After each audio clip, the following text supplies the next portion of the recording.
Chapter 489, Held Up Suggestion. After another round of conversations, Derek suddenly asked a question. Honorable Mr. Fool, what kind of hand gesture should we use when we would like to thank you usually? Hand gesture. Klein was momentarily stumped by Little Son's question. It had never occurred to him to imitate the gesture of drawing a clockwise circle from the Church of the Goddess, nor the Church of Storms' prayer gesture of striking the left of one's chest with their right fist. This is probably the last bottom line of a fake god. He lampooned inwardly. Seeing Mr. Fool smile without a word as though he was waiting for her and others to make suggestions, Audrey suddenly had a lot of inspiration and came up with a new question. Her eyes sparkled as she looked around and said, "Everyone, should we design a secret gesture to indicate our identity? Our tarot club doesn't have many members at present, so there's no need to worry about us appearing at the same spot and ending up opposing each other due to various reasons. But in the future, it might be very difficult to avoid that. We need a set of unique signals so as to identify friend from foe." "I have an idea for that." Klein suddenly remembered the secret hand gestures he knew from his previous life, such as the hand in waistcoat. Just as he was about to manipulate the world to make a suggestion, the hanged man opened his mouth. "No, Miss Justice, I don't think it's a good idea. Compared to other secret organizations, our tarot club's most striking characteristic is that the members do not know each other. Even if, let me raise an extreme example. Even if one of our members are captured and interrogated, they wouldn't be able to affect the others unless there's someone who can resist Mr. Fool and enter this place directly. And that is clearly impossible. Once we have a full set of signals and passcodes, traitors can allow the opposing faction to use these means to fish us out one by one. Are you that eager to flaunt your identities as Tarot Club members?" Audrey temporarily failed to provide a rejoinder as she stammered, "But it's reasonable to worry about the situation you mentioned, but this can be avoided through our fixed interaction every week and creating a temporary gesture ahead of time, as well as praying to Mr. Fool." In consideration that she would be providing him large amounts of gold, Alger's tone gradually turned pleasant. Audrey replied with some understanding. "The simplest example is that at the tarot gathering on Monday, we'll first understand if there's a possibility of us bumping into another member to the point of entering a conflict. Hence, we'll design a set of temporary gestures to identify ourselves. After the matter is over, we would immediately abandon that gesture. If there's any sudden situation and we're unable to communicate in time, or if there's some suspicion, we can seek an opportunity to pray to Mr. Fool to confirm if another member is participating in the same event." Something like that. Alger let out a silent breath. At that moment, Derek suddenly said in enlightenment, "Sorry, I asked a foolish question. Mr. Fool never mentioned any gestures to thank him because he was worried about us exposing ourselves." He immediately looked to the end of the long bronze table. "Your wish steers our path.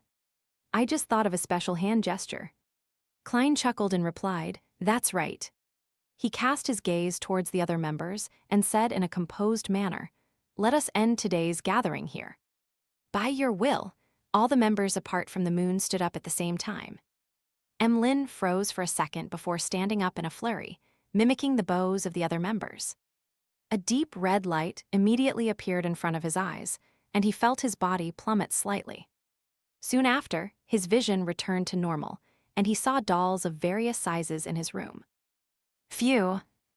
Only until this moment did Emlyn White completely calm down as he recalled his first tarot gathering. Apart from Mr. Fool, the other members don't seem too powerful. Could they be like me, chosen for various reasons? I have the ancestor backing me, so who's backing them? What a joke. I originally imagined the sun to be a demigod who just escaped the pursuit of an angel. It turned out that he's only a sequence 8 and seeking to advance to sequence 7. A child who doesn't know manners definitely isn't an adult yet. However, the City of Silver that he mentioned and the experiences that he had undergone are very strange. I have to find an opportunity to ask Lord Nibs. No, I have to first ask Cosme, as well as my parents. I'll see if they know anything about the City of Silver. Humph, how dare the history books of the City of Silver tamper with the feats of us sanguine? Miss Justice is from Backland. She's very, very rich. Is she the daughter of some rich banker or the daughter of some noble? Perhaps she's a banker or noble herself. Miss Magician looked at me very strangely. She must admire the lofty sanguine. She doesn't speak much and didn't divulge much about herself. Yes, she's a quiet girl. Mr. Hanged Man is a mature gentleman. He knows a lot and has a sublime character. He's willing to answer questions from new members and is willing to provide the corresponding help and information. It can be said that he's very popular. The Sun and the World are both willing to ask him questions and seek his help. The World is quite an unlikable person. When he speaks, it's like there's phlegm in his throat that he can't spit out. I would disdain even drinking such a person's blood. It has a dirty taste. He's very introverted and is good at hiding his emotions. Furthermore, he easily produced a sequence 6 Beyonder characteristic and promised to provide a psychiatrist Beyonder characteristic in 2 months. Very impressive. As the details flashed through his mind, Emlyn discovered that the Tarot Club was simple, but also not very simple. Furthermore, Mr. Fool didn't interfere much with the development of the gathering. He seems to only be interested in the so-called Roselle's diary. But he is willing to offer convenient services on the level of miracles to his members. At this thought, Emlyn couldn't help but feel a little proud of his identity as the moon. Surveying the room of dolls, he recalled his own problem. A relic worth 4,000 to 5,000 pounds. A chance to become a baron in a short period of time. This is really putting me in a difficult position. At this moment, although Emlyn hadn't made his final decision yet, he felt the room grow darker, as though he were shouldering a heavy debt. In the ancient palace above the fog, Klein pressed his thumb and middle finger of his right hand to one temple and gently rubbed it.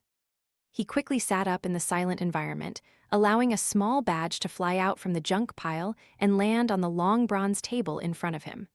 The badge was only the size of an eyeball. On the surface, there were symbols that symbolized fate and concealment. It was the item that Klein had found on Lanevis's body. On its back, it was inscribed with the words, "You can join if you have this item," in ancient Hermes. It also provided the corresponding information for the gathering.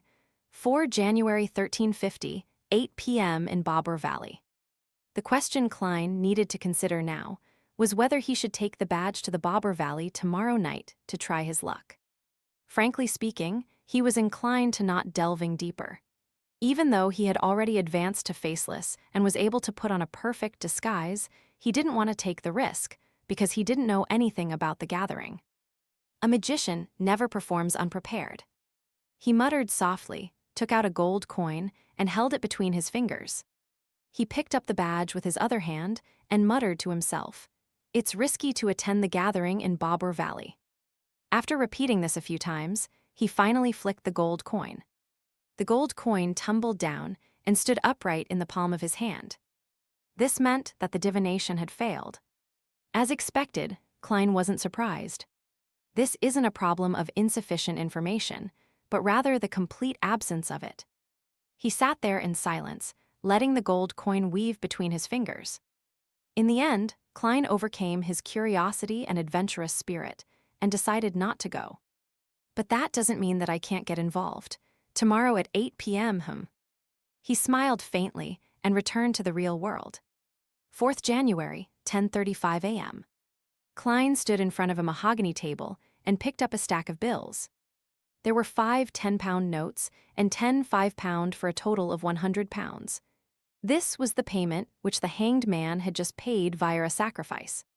The 15 notes made Klein's wallet much fuller, and he was finally able to buy his ticket in peace. Putting his wallet away, he picked up a thin, human-skinned glove on the table and put it on his left hand.